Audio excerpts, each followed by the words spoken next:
This private building has the typical characteristics of the palace houses of the second half of the 18th century. It is of Baroque style. It has 2 floors and a gabled tiled roof. The facade is made of linteled stonework, with Tuscan columns resting on bulbous pedestals.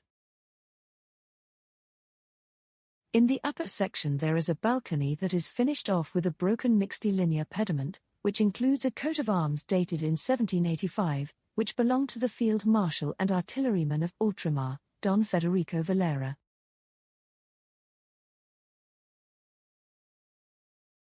Inside, the hallway and the courtyard stand out. The hallway has a door in its right side with interesting carpentry, where geometric themes are used with star-shaped finials at the corners. The courtyard has a rectangular floor plan, with semicircular arches on Tuscan columns and an enclosure with glass windows, which may be an addition from the 19th century.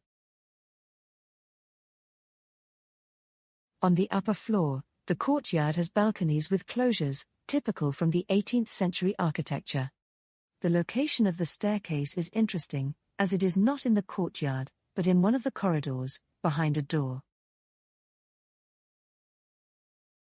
On the south side of the house are the stables and service areas which have independent access from the street.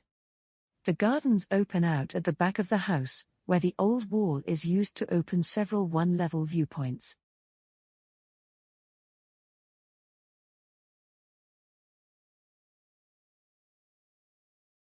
The most interesting is the one on the axis with the main doorway and the courtyard.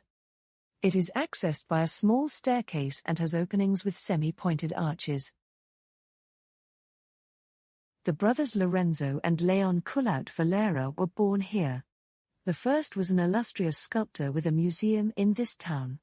The second was the discoverer of the Neolithic bell-shaped vase, now exhibited in the Archaeological Museum of Madrid.